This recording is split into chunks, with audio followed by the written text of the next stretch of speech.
en el libro de Ageo, capítulo 1.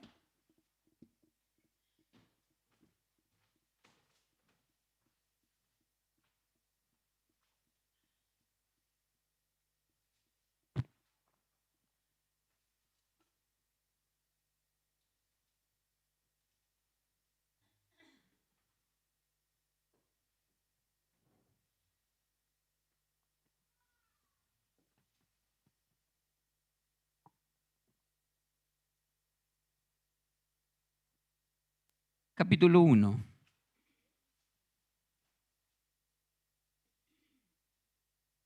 Muy bien. Parece que se me quedó una hojita entre medio de ese cuaderno. No, a ver. Tenía un pequeño apunte.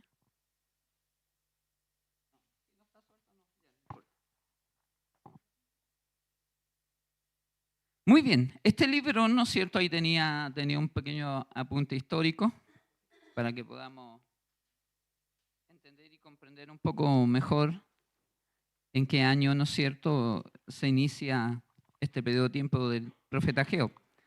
Muy bien, Ageo es un libro, ¿no es cierto?, que señala también que el nombre Ageo significa festivo, festivo. Por lo tanto, cuando leemos este es un profeta menor. La Biblia está compuesta por profetas mayores y profetas menores. Isaías es un profeta mayor. Ageo, ¿no es cierto?, Amós, son libros profetas menores, y se les llama así simplemente profetas menores porque en la Biblia, ¿no es cierto?, estos libros tienen pocos capítulos.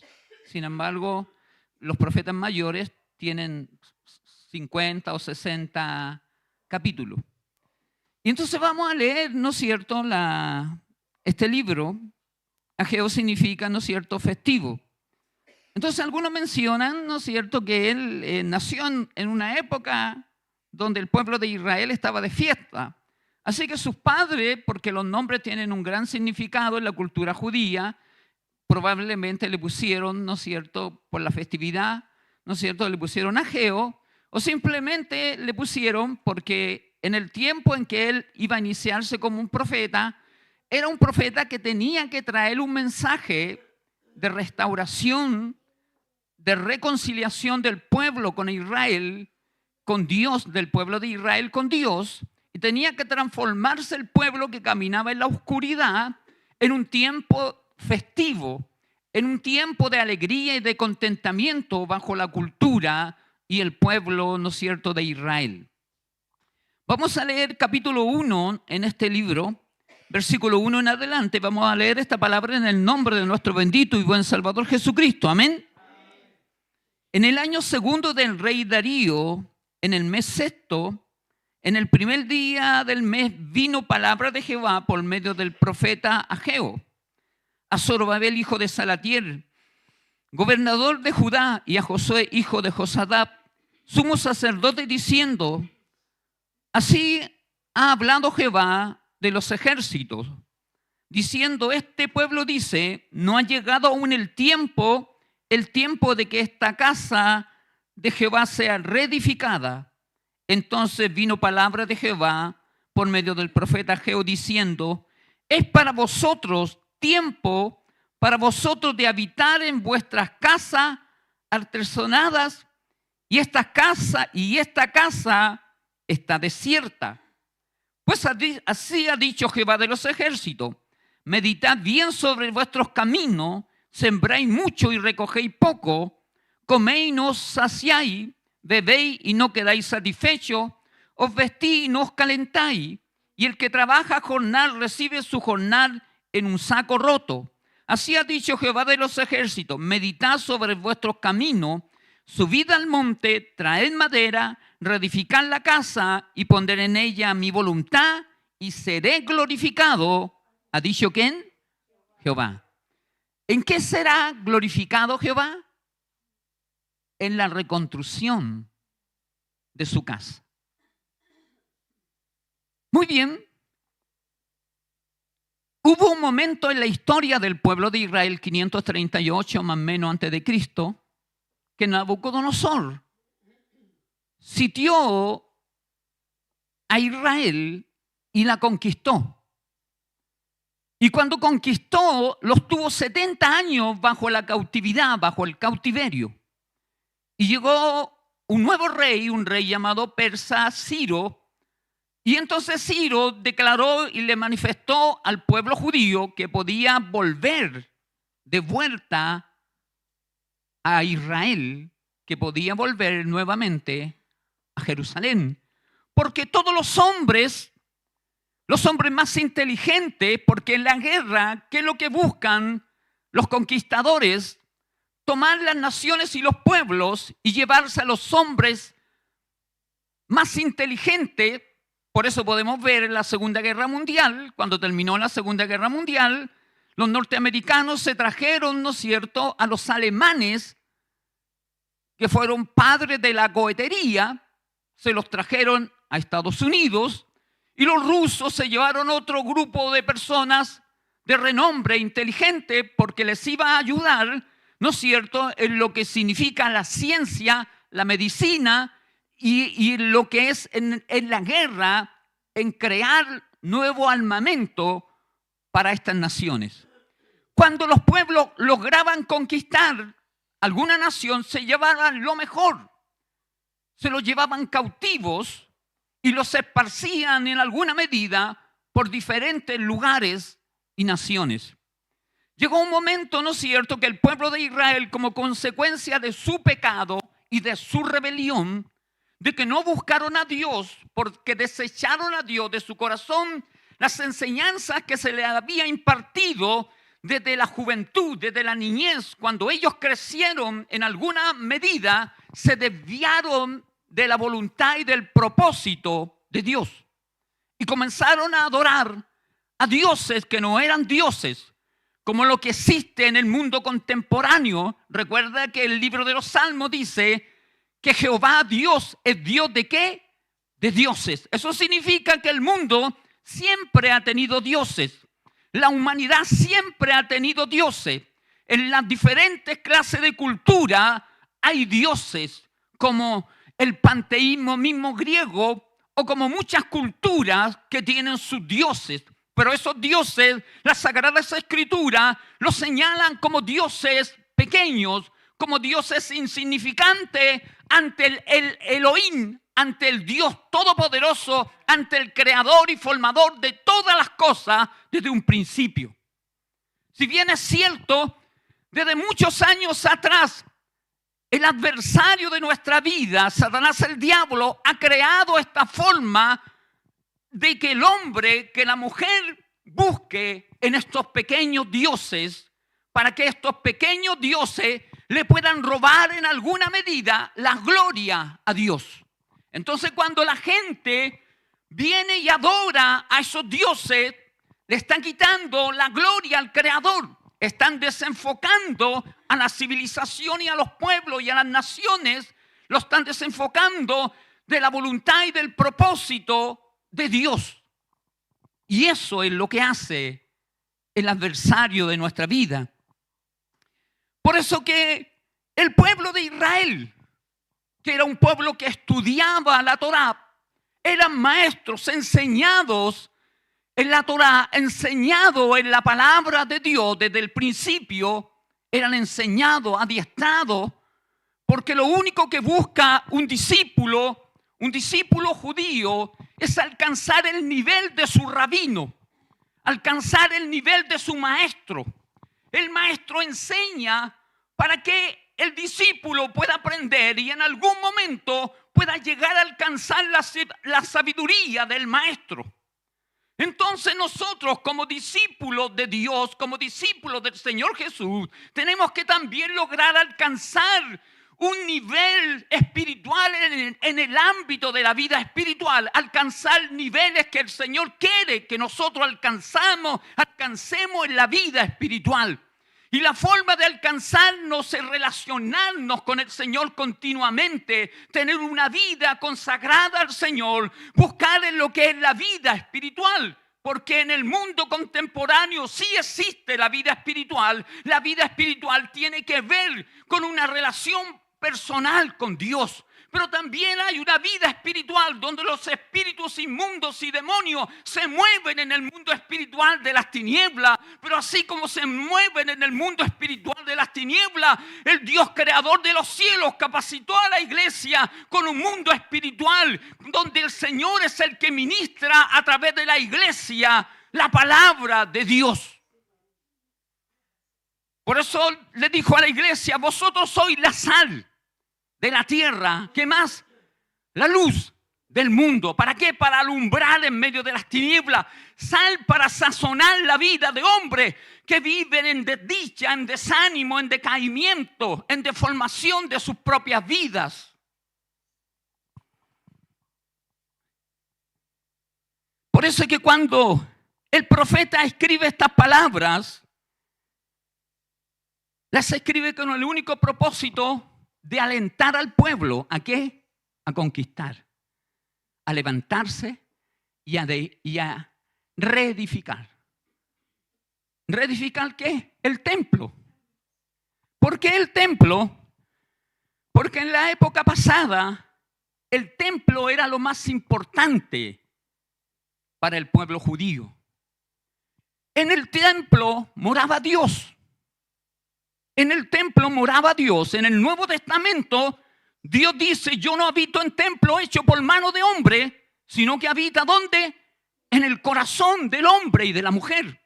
Ese es el templo en el Nuevo Testamento. Pero en el Antiguo Testamento, Dios moraba en el templo.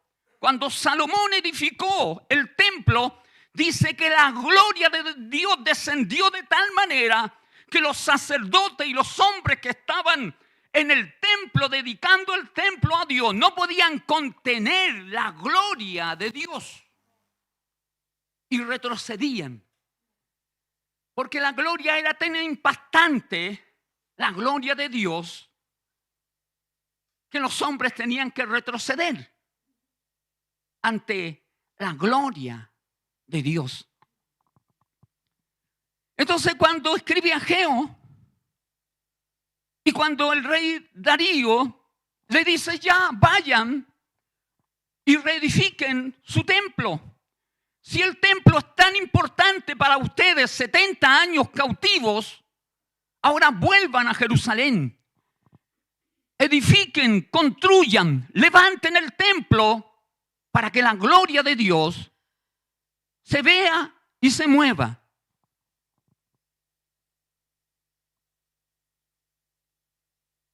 Por eso el versículo 8 dice: subid al monte, traed madera, reedificad la casa y pondré en ella mi voluntad. Dice que la voluntad de Dios la pondrá ¿dónde? Según este texto. Subid al monte, traed madera, reedificad la casa y pondré en ella ¿qué? Mi voluntad. Dice que el templo pondría la voluntad de Dios en el templo. En el templo se dictarían las leyes, se compartiría la enseñanza, se ministraría al pueblo y el pueblo a través del templo recibiría la administración dada por Dios. Pero ¿qué sucedía con el templo? Estaba destruido. Darío le dijo: vayan y reconstruyan. Ciro le dijo: vayan y reconstruyan. Y entonces, ¿qué sucedió? Dice que ellos comenzaron a edificar. Comenzaron a edificar. Y hay un momento que cuando uno edifica, se cansa de edificar. Algunos tratan de construir y al tratar de construir, algunos quedan en el camino. Y entonces, ¿qué sucedió? Cuando vino el pueblo, porque ya se había dado la orden de volver a Jerusalén. Y entonces el rey había dicho, vayan, reconstruyan. Fueron y comenzaron a reconstruir.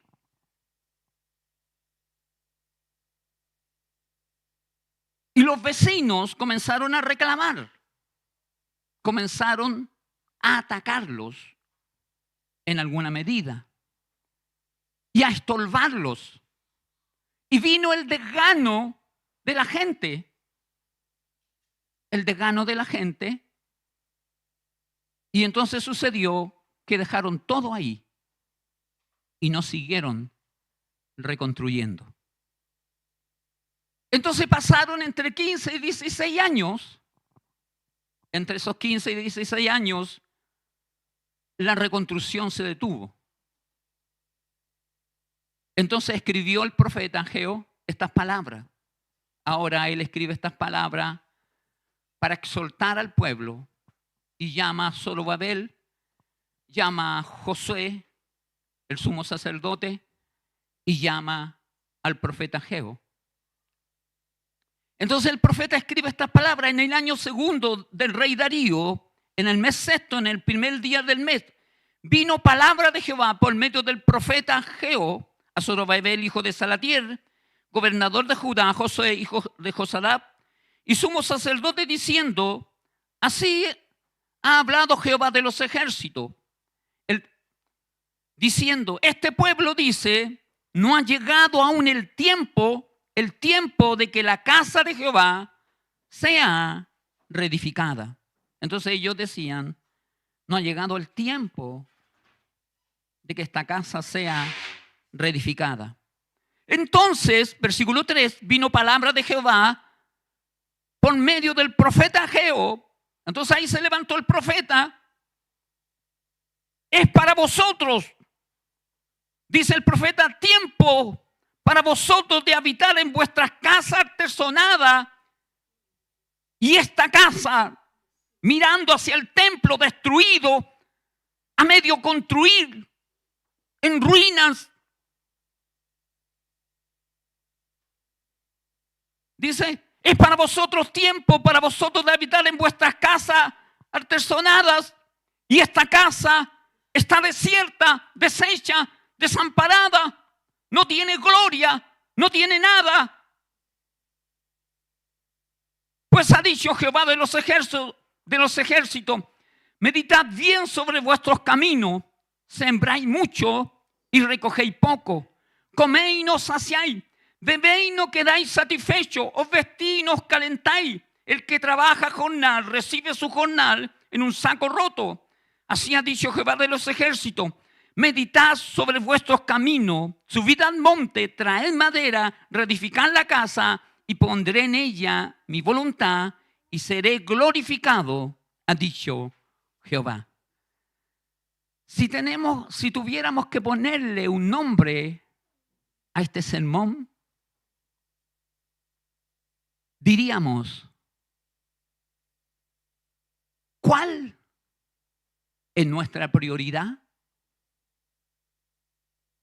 ¿Cuál es la prioridad nuestra? ¿Cuál era la prioridad de este pueblo que fue liberada y llegó a Jerusalén? ¿Cuál es la prioridad de cada uno de nosotros? Para este pueblo la prioridad no era construir. Y a causa de no construir, el cielo cerró. Se cerró y no llovía. El hombre trabajaba y su jornal era echarlo en un saco roto. No veía prosperidad. Ellos sembraban y cosechaban poco. No había prosperidad en el ámbito de la economía, en el ámbito de la familia. Por lo tanto, lo que significa esto, que Dios en alguna medida los había abandonado de la bendición en el ámbito de la economía, pero también en el ámbito de la vida espiritual, porque ellos habían desechado el construir el templo de Dios, el reconstruir lo que Dios le había llamado. para construir.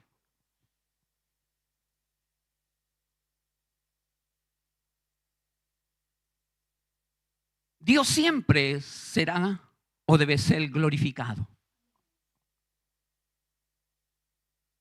Como un pueblo que somos, hoy el templo no tenemos que venir y reedificar un templo de estructuras metálicas ni de hormigón, porque el verdadero templo es el corazón y la vida de cada creyente. En un momento el Señor Jesús, cuando vino a Jerusalén, miró Jerusalén, dijo: Jerusalén, que matáis a los profetas y apedreáis a los que te son enviados. ¿Cuántas veces quise juntarte como la gallina junta a sus polluelos y no quisiste? ¿Quiénes eran ellos? Pertenecían a la genealogía en alguna medida del pueblo de Israel. Habían sido enseñados en la palabra, pero no se habían alineado con el Señor Jesús. Entonces el Señor Jesús entró a Jerusalén.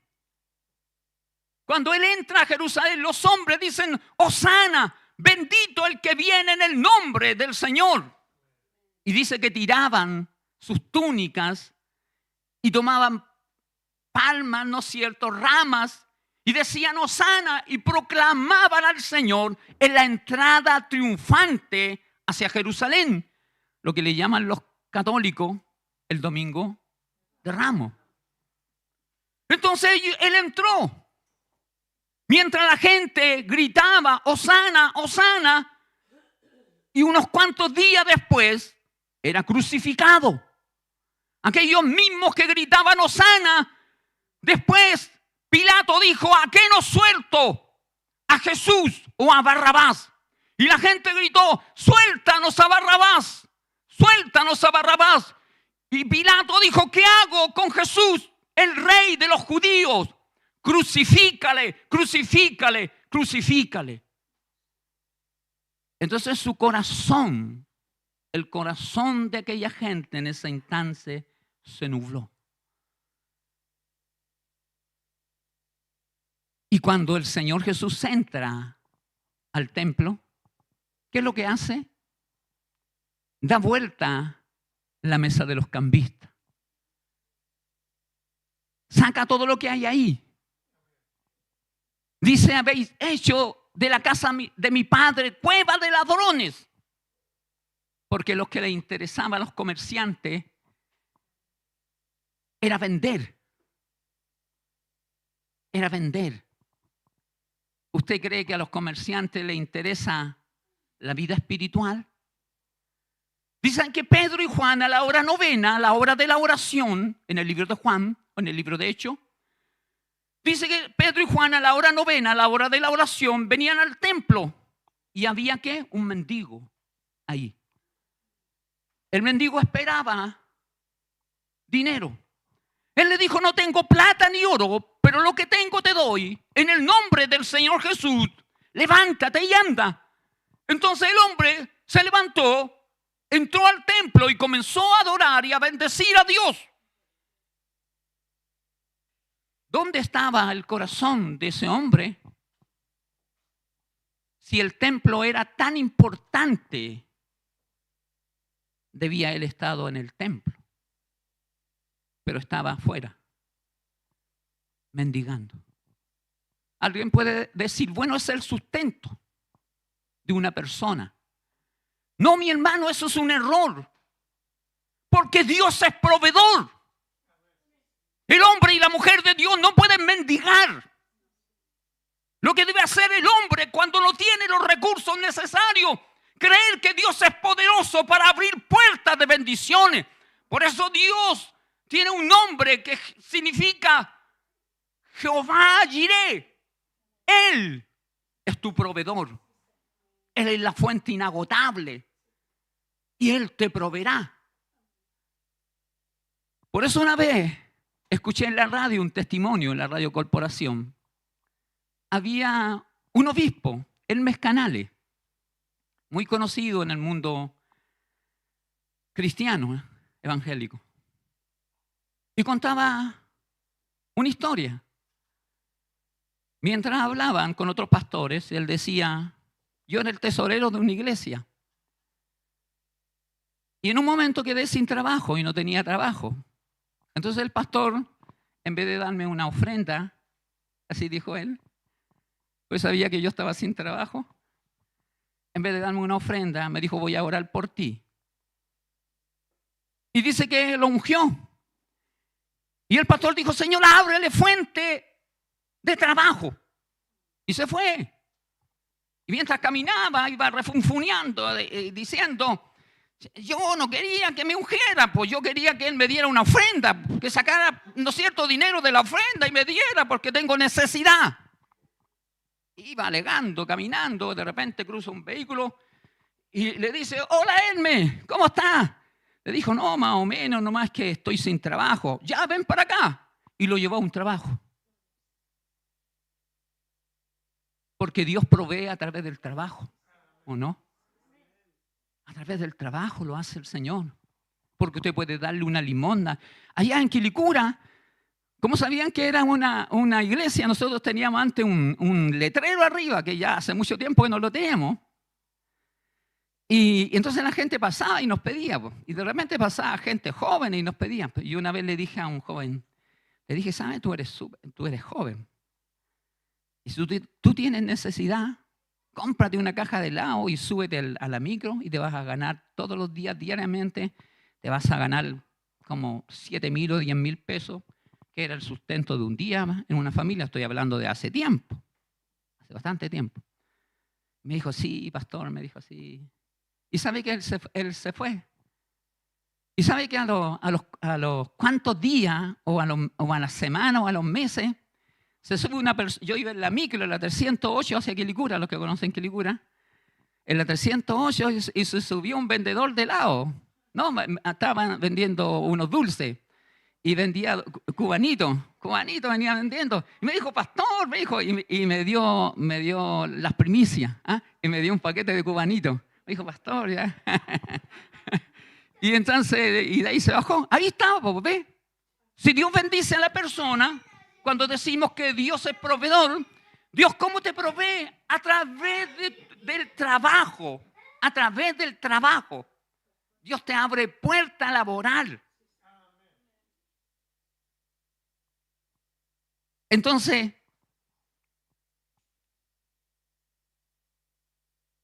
el pueblo, como decíamos, Juan y Pedro a la hora novena de la oración dice que iban al templo y ahí estaba aquel mendigo.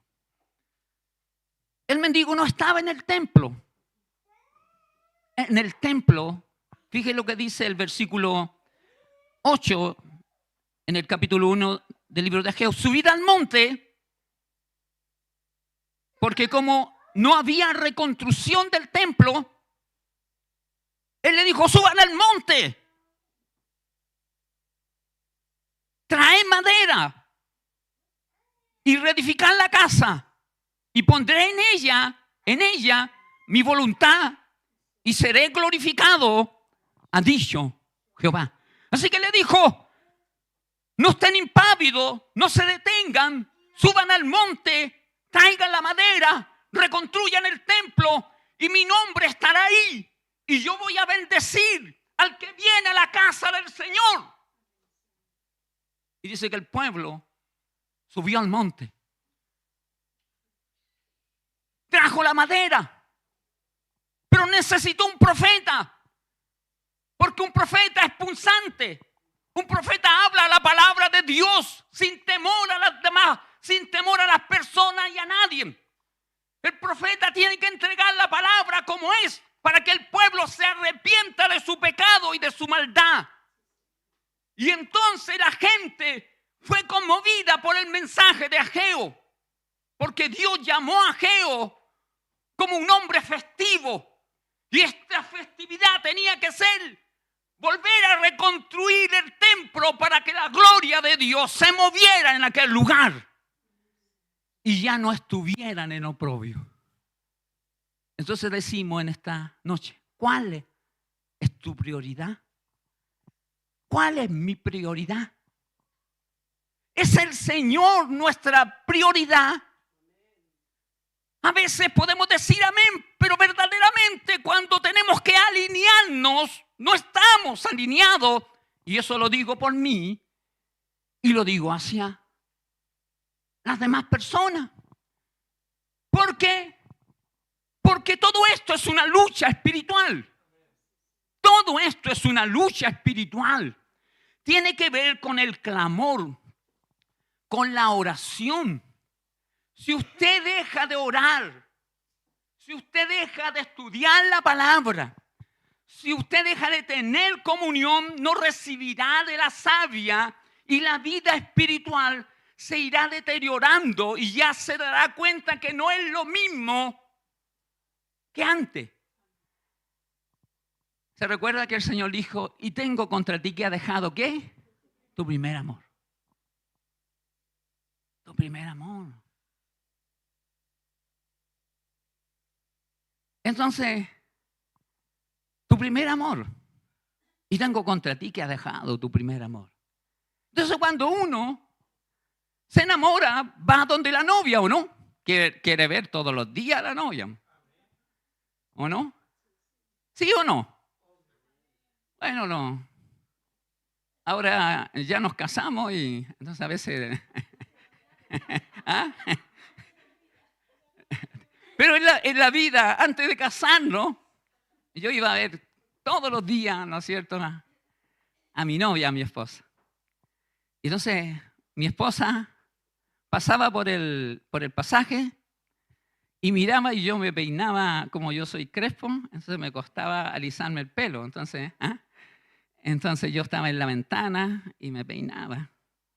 Y ella veía desde el pasaje. Entonces después cuando me encontraba con ella me decía, oh, que eres vanidoso, ¿no es cierto? Que estuviste un buen rato ahí, ¿no es cierto? Estuviste un buen rato ahí peinándote. Sí, pero es que venía a ver a mi novia. ¿Ah? Y uno cuando va a ver a la novia, quiere echarse perfume, ¿o no? Porque no creo que alguien quiera ir a ver a la novia o al novio, ¿no es cierto?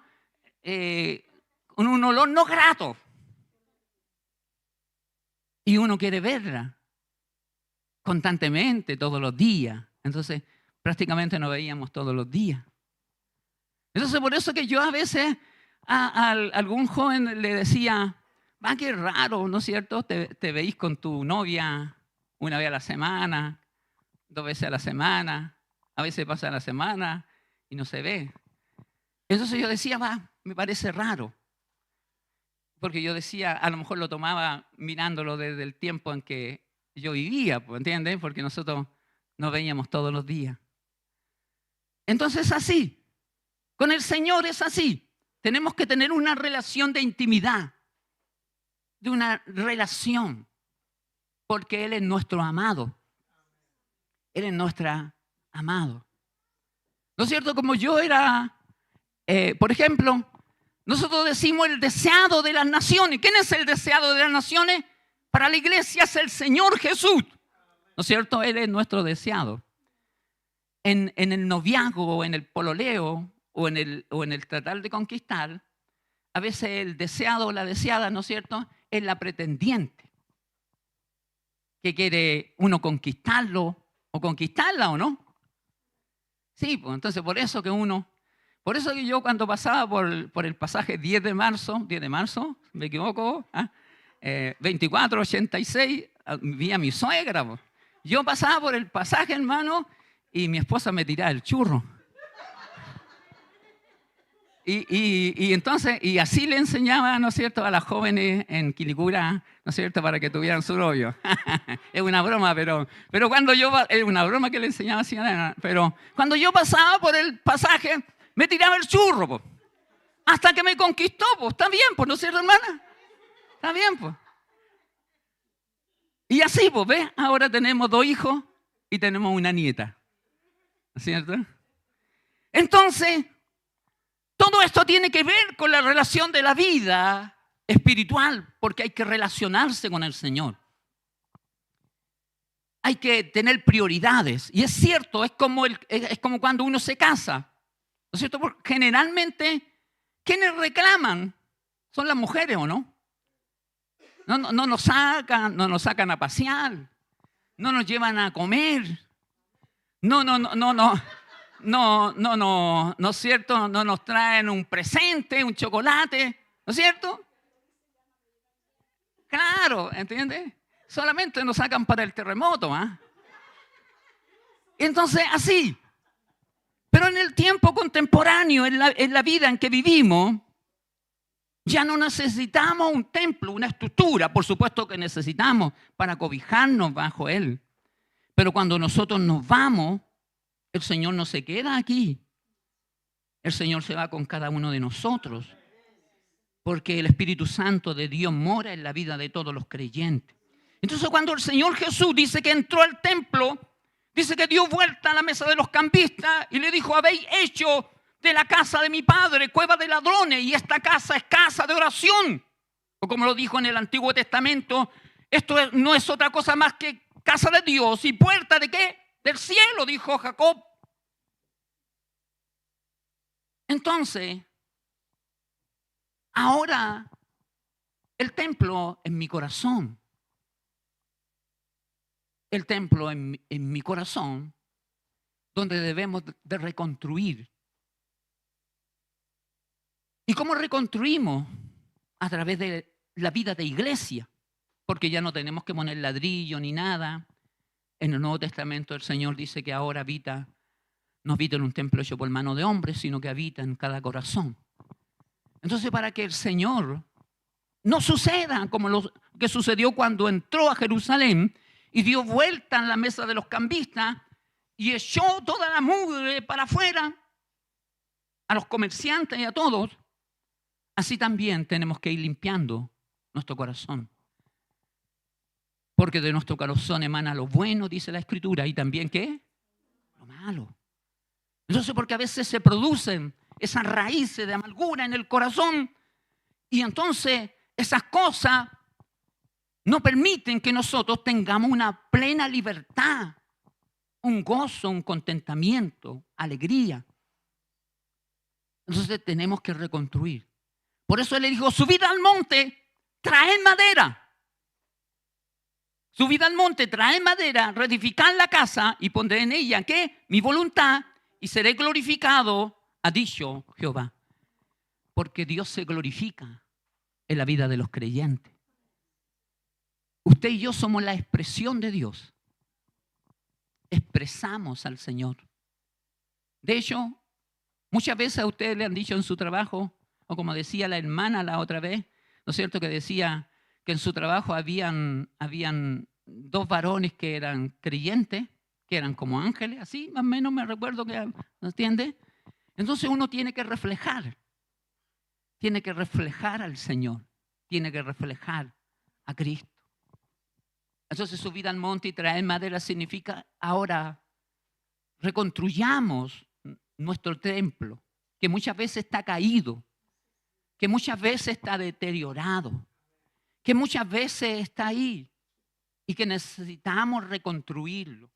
¿Y cómo lo reconstruimos? Alguien diría, reconstruyámoslo viniendo a la casa del Señor, haciendo vida de iglesia, ofrendando al Señor.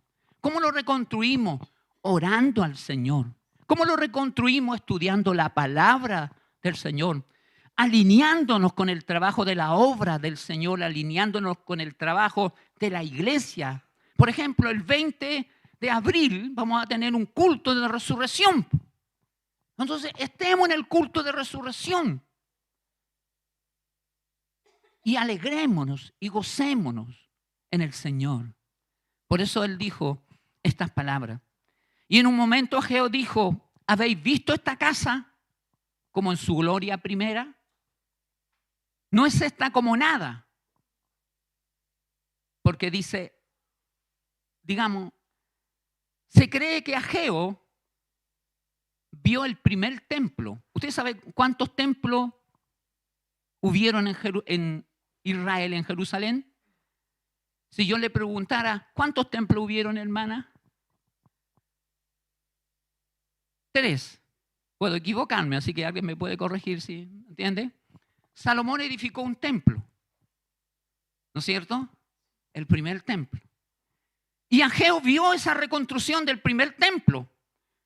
Y Ageo estaba, me imagino que era un jovencito cuando vio, porque él dijo a Ageo: ¿quién ha visto esta casa en su gloria primera? Porque Ageo lo había visto. Había visto cuando los sacerdotes entraron, cuando los sumos sacerdotes entraron y sacrificaron a Dios holocaustos y ofrendas. Y como la gloria de Dios descendió en ese templo y la chequina gloria empujaba a la gente hacia afuera porque no podían contener el gozo, la alegría, el contentamiento tan grande en su corazón, que su corazón vibraba, saltaba en sí. Entonces la gente tuvo que retroceder, ir alejándose un poco, porque el que estaba ahí en el templo era Dios. ¿Quién ha visto este templo en su gloria primera? Este no es como nada. Porque la gloria postrera, dijo Ageo, de esta casa, ¿qué será? Será mayor que la primera. Así lo dijo.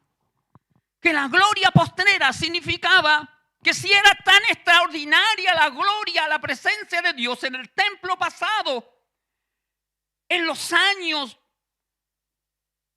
650 o 530 antes de Cristo, si fue tan extraordinaria la gloria postrera sería sublime. ¿Y la gloria postrera quién era? Jesús. Jesús. Cuando Él vino y habló a la gente se estremeció. La gente fue ministrada. Cuando Él vino y ascendió a los cielos, en el día de Pentecostés se derramó el Espíritu Santo sobre siervos y siervas y comenzaron a hablar en otras lenguas según el Espíritu le daba que hablase. Y así lo hizo el Señor. Entonces, ¿qué significa? Que reconstruyamos nuestro templo. Que reconstruyamos nuestra vida espiritual. Por ejemplo, escuchaba justamente a alguien que decía, leamos la Escritura, pero anhelémosla.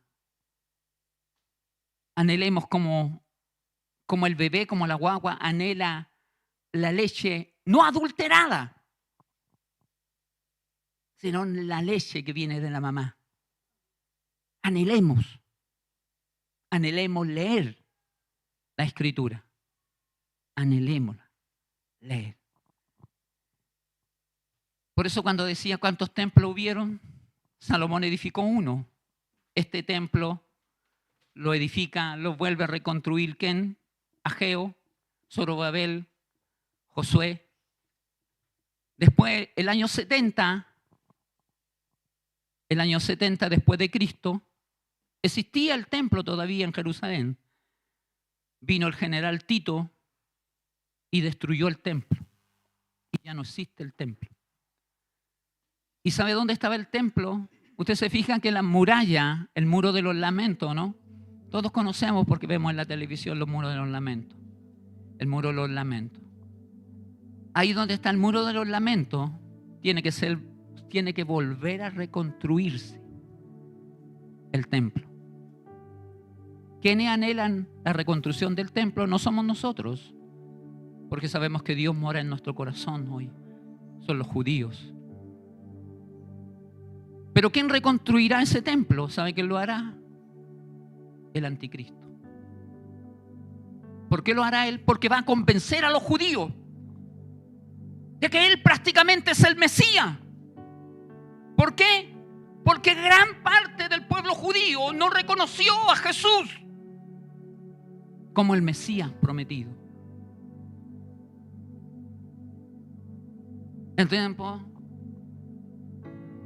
Entonces, ¿qué es lo que esperamos nosotros? Como habíamos dicho hace tiempo atrás, el arrebatamiento de la iglesia. Vendrá la gran tribulación. El anticristo reconstruirá el tercer templo. y engañará al pueblo judío. Y él se sentará en ese templo como haciéndose pasar por Dios. Y el pueblo judío se dará cuenta que no es el Mesías, que es el adversario de nuestra vida. Y después vendrá la tercera guerra mundial, que es Gog y Magog. Y entonces ahí el Señor aparecerá para liberar al pueblo judío. Vendrá. Y ahí el pueblo judío se dará cuenta. Póngase en pie en esta. Pero hoy, ¿cómo estamos en esta época, en este tiempo? La pregunta es, ¿cuál es tu prioridad? ¿Cuál es la prioridad nuestra? ¿Cuál era la prioridad de estos hombres en aquella época? Era arreglar sus casas. Y habían desechado el reconstruir el templo. Hasta que vino Ageo y les predicó. Les habló. Suban al monte, traigan madera, reconstruyan el templo. Reedifican la casa y pondré en ella mi voluntad y seré glorificado, ha dicho Jehová. ¿Cuándo es glorificado Dios? Cuando usted adora a Dios, cuando su templo está lleno de Dios, cuando su templo está lleno de la presencia del Espíritu Santo. Amén. Cantamos una alabanza de adoración.